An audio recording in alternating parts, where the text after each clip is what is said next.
ಈಗ ಮತ್ತೆ ಸಂಪುಟ ಸರ್ಜರಿ ವಿಚಾರಕ್ಕೆ ಬರೋಣ. ನೋಡಿ, KN ರಾಜಣ್ಣ ಅವರು ಈ ಹಿಂದೆ ಸೆಪ್ಟೆಂಬರ್ ಕ್ರಾಂತಿ ಆಗುತ್ತೆ ಅಂತ ಹೇಳಿ ಭವಿಷ್ಯ ನುಡಿದಿದ್ರು. ಅದು ಟುಸ್ ಪಟಾಕಿ ಆಯಿತು. ಈಗ ನವೆಂಬರ್ ಕ್ರಾಂತಿಯ ಬಗ್ಗೆ ಅವರೇ ರಿಯಾಕ್ಷನ್ ಕೊಡ್ತಾ ಇದ್ದಾರೆ. ಯಾರಿಗೆ ಸಂಪುಟ ಪುನರ್ರಚನೆ ಅಧಿಕಾರ ಸಿಗುತ್ತೋ ಅವರೇ ಸಿಎಂ ಆಗ್ತಾರೆ. ನವೆಂಬರ್ ಕ್ರಾಂತಿಯ ಸುಳಿವನ್ನು ಕೊಡ್ತಾ ಇದ್ದಾರೆ ಮತ್ತೊಮ್ಮೆ ಮಾಜಿ ಸಚಿವ KN ರಾಜಣ್ಣ ಅವರು. ಸದ್ಯ ಬಿಹಾರ ಎಲೆಕ್ಷನ್ ಇದೆಯಲ್ಲ, ಅದರ ರಿಸಲ್ಟ್ ಬರಲಿ, ಅಲ್ಲಿ ತನಕ ಏನೂ ಆಗಲ್ಲ. ಸಂಪುಟ ಪುನರ್ರಚನೆ ಮೇಲೆ ನಿಂತುಕೊಂಡಿದೆ ಸಿಎಂ ಬದಲಾವಣೆಯ ವಿಷಯ ಅಂತಂತಿದ್ದಾರೆ. ಸಿದ್ದರಾಮಯ್ಯನವರಿಗೆ ಸಂಪುಟ ಪುನರ್ರಚನೆ ಅಧಿಕಾರ ಕೊಟ್ಟರೆ ಸಿದ್ದರಾಮಯ್ಯನವರೇ 5 ವರ್ಷ ಕಂಪ್ಲೀಟ್ ಆಗಿ ಮುಖ್ಯಮಂತ್ರಿ ಆಗಿರ್ತಾರೆ. ಇಲ್ಲ ಅಂತಾದ್ರೆ ರಾಜಕೀಯ ಸ್ಥಿತ್ಯಂತರ ನಡೆಯೋದಂತೂ ಗ್ಯಾರಂಟಿ. ತುಮಕೂರಲ್ಲಿ ಹಿಂಗೆ ಮಾಜಿ ಸಚಿವ KN ರಾಜಣ್ಣ ಅವರು ಸ್ಫೋಟಕ ಹೇಳಿಕೆ ಕೊಟ್ಟಿದ್ದಾರೆ.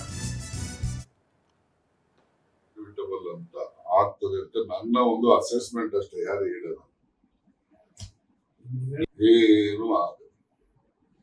ಆಫ್ಟರ್ ದಟ್ ಸಿದ್ದರಾಮಯ್ಯನವರಿಗೆ ರೀಶಫಲ್ ಮಾಡಕ್ಕೆ ಹೈಕಮಾಂಡ್ ಒಪ್ಪಿಗೆ ಕೊಟ್ರೆ ಅವರೇ 5 ವರ್ಷ ಇರ್ತಾರೆ. ರೀಶಫಲ್ ಮಾಡಕ್ಕೆ ಒಪ್ಪಿಗೆ ಕೊಡದೇ ಇದ್ರೆ ಮುಂದೆ ಏನಾಗ್ತದೆ ಅಂತ ಯಾರು ಹೇಳಿಕ್ಕೆ ಆಗೋದು. ಯಾಕಂದ್ರೆ ಹೈಕಮಾಂಡ್ ನಲ್ಲಿ ಅವ್ರಿಗೆ ರೀಶಫಲ್ಗೆ ಅವಕಾಶ ಕೊಟ್ಟರೆ, ಪರ್ಮಿಷನ್ ಕೊಟ್ಟರೆ ಅವ್ರು 5 ವರ್ಷ ಇರ್ತಾರೆ. ಅವ್ರಿಗೇನೋ ರೀಶಫಲ್ ಮಾಡ್ಲಿಕ್ಕೆ ಅಥವಾ ಎಕ್ಸ್ಪಾನ್ಷನ್ ಇನ್ನೊಂದು ಏನೋ ಅವ್ರ ತಲೆಯಲ್ಲಿ ಏನಿದೆ ಅದನ್ನು ಮಾಡ್ಲಿಕ್ಕೆ ಹೈಕಮಾಂಡ್ ಅವ್ರಿಗೆ ಒಪ್ಪಿಗೆ ಕೊಡದೇ ಇದ್ದಾಗ ಆಗ ಪೊಲಿಟಿಕಲ್ ಡೆವಲಪ್ಮೆಂಟ್ಸ್ ಇನ್ಎವಿಟಬಲ್ ಅಂತ ಆಗ್ತದೆ ಅಂತ ನನ್ನ ಒಂದು ಅಸೆಸ್ಮೆಂಟ್ ಅಷ್ಟೇ, ಯಾರು ಹೇಳೋದು. ಈಗಂತೂ ಬಿಹಾರ ಎಲೆಕ್ಷನ್ ವರೆಗೂ ಏನೋ ಸುಮ್ಮನೆ ಮತ್ತೆ ಕಾಂಗ್ರೆಸ್ ಅಲ್ಲಿ ಇಷ್ಟ ಆಗ್ತದೆ ಅಂತ ಮಾತಾಡ್ತೀನಿ.